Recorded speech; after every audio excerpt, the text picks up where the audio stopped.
Como vimos, las listas en Python son muy empleadas. Vamos a revisar en esta oportunidad las listas a nivel intermedio, tema necesario que vamos a emplear cuando veamos Python con Machine Learning. El primer script que vamos a ver es esta lista que es numérica y para ordenarla utilizamos la función sorted, la cual nos va a dar una lista ordenada. Ahora vamos a ejecutar el script y vemos que lo ordena de forma automática. Ahora veamos cómo ordenar una lista que no sea numérica. En este caso tenemos elementos que son del tipo string y para esto vamos a ejecutar una función y se la aplicamos a la lista. Si lo ejecutamos en el terminal, vemos que este también la ordena, no importando si es numérica. Entonces vamos a utilizar sort o sorted de acuerdo a nuestras necesidades y ordenar la lista para tal fin. Si nosotros queremos hacerle un reverse a la lista, significa colocar el último elemento y pasarlo al primero y el primero hacia el último, y de forma contraria a estos elementos que están en el medio, vamos a tener que hacer uso de la función reverse, la cual nos va a permitir intercambiar esas posiciones y automáticamente reversar la lista. Si lo vemos en el terminal, vemos cómo modificamos la lista en sus posiciones. El 3 que estaba en la última posición pasa a la primera, las del medio se intercambian y la primera pasa a la última. En este script vamos a poder ver que si tenemos una lista y queremos crear otra a partir de esa, donde vamos a estar multiplicando sus elementos por un factor, en este caso lo estoy haciendo con 3, lo único que debemos hacer es crear una variable y asignar una variable a una lista que va a tener dentro de sus corchetes un script. Ese script lo que va a hacer es que va a tomar de la lista cada elemento y la va a multiplicar por 3. Si lo vemos en el terminal, vemos que ahora él multiplica por 3 cada uno de los elementos. 3 por 1 3, 3 por 2 6 y 3 por 3 9. Con esto nos ahorramos una gran cantidad de líneas de código y emplear tal vez elementos de control como pueden ser un for o un if, y reduciendo así líneas de código, lo cual es necesario para cuando elaboremos script con Python. Ahora en esta oportunidad vamos a sumar dos listas. Hay diferentes formas de poder sumar dos listas y en este caso vamos a emplear de la manera correcta un script dentro de los corchetes donde vamos a sumar de la lista A y de la lista B ciertos elementos. También lo podemos leer que de la lista A cada elemento se va a llamar A y de la lista B cada elemento se va a llamar B, y él va a sumar A más B y va a iterar dentro de la lista. Con esto lo hacemos en una sola línea de código. Si lo vemos en el terminal, vemos este resultado donde 1 más 5 es 6, 1 más 6 es 7, 1 más 7 es 8, 2 más 5 7 y así sucesivamente. Está sumando cada uno de los elementos, combinándolos entre sí y dando un resultado, y con esto lo hacemos en una sola línea de código. En esta oportunidad vamos a revisar cómo nosotros elaborar ciertos scripts para diferentes listas. Aquí tenemos una lista A que es la principal, de la cual vamos a poder tomar los elementos y crear diferentes listas según las necesidades del producto. En este caso de la lista A voy a crear una lista B donde cada uno de los elementos que tiene, en este caso son del tipo string, los voy a colocar en mayúscula. La lista C lo que va a hacer es darme los elementos que sean menores o igual a 2 en su longitud. En el caso de la lista D tenemos que va a chequear cada uno de los elementos en la lista A y si una palabra inicia con W, pues él la va a colocar acá. Ahora vamos a verlo en el terminal. Fíjense que ahora tenemos la lista original, todas fueron colocadas en mayúscula, solo está tomando lo de la longitud menor o igual a 2 y está tomando la palabra si esta es exactamente igual en el inicio con W. Con esto creamos lista a partir de una original con pocas líneas de código utilizando script entre los corchetes. Van a haber oportunidades donde la lista va a ser solo numérica y representando ciertos valores en posición, siendo positivos o negativos. La mejor manera de colocar y filtrar esa lista es a través de un script entre corchetes. La otra forma sería crear un if lógico e ir colocando con un for, revisar los elementos y posicionándolos en una lista aparte. En este sentido, hacerlo de esta manera es trabajar con los scripts en línea. En este caso creamos una lista positivo y otra negativo, donde en la primera lo que hacemos es que le decimos que la lista original, en este caso la lista donde van a estar los elementos a verificar, cada uno de esos elementos los va a verificar y si uno de ellos es mayor que 0 lo coloca acá, y en el otro vamos a ver que si uno es menor a 0 lo coloca en negativo. Con esto podemos filtrarlo de forma más óptima y rápida en Python. Si lo vemos en el terminal, vemos que él crea un array con los positivos y otros con los negativos. Esta es la mejor manera de poder hacerlo, ahorrando líneas de código y siendo óptimos en nuestra calidad del mismo. Muy parecido al anterior, si necesitamos hacer un cálculo matemático, podemos tomar la lista original con los valores que nosotros fueron suministrados y basado en esa lista crear una lista intermedia. En este caso estamos haciendo que la lista se eleve al cuadrado. En este caso n por n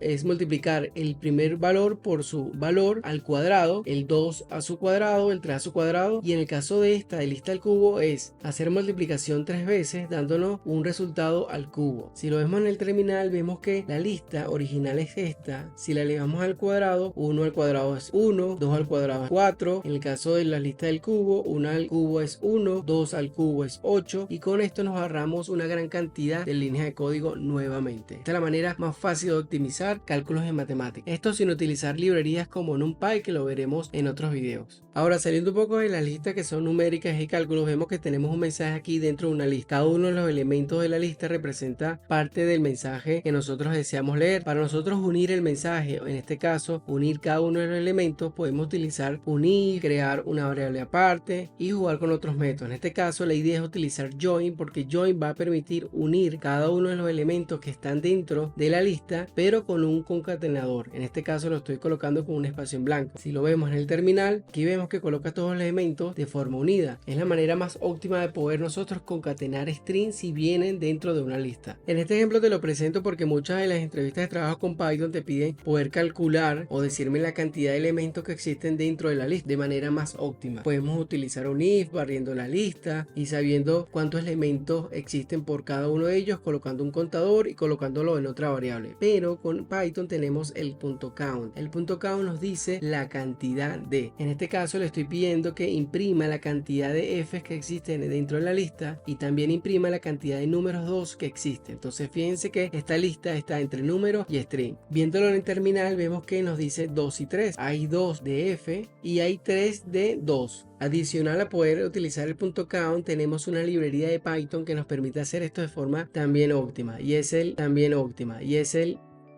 package counter. El counter lo que va a hacer es que va a recibir una lista y él nos va a dar un elemento, no importando si es numérica, string, double o de otro tipo de variable. Aquí en este caso solo la tenemos del tipo string y si la vemos en el terminal vemos que él no crea un diccionario donde nos dice del tipo A tenemos 3 elementos, del tipo B tenemos 3 elementos, del C tenemos 1 y si lo vamos revisando coincide con el resultado que está acá. El counter nos brinda un resultado ya en un diccionario que podemos utilizar para diferentes lógicas.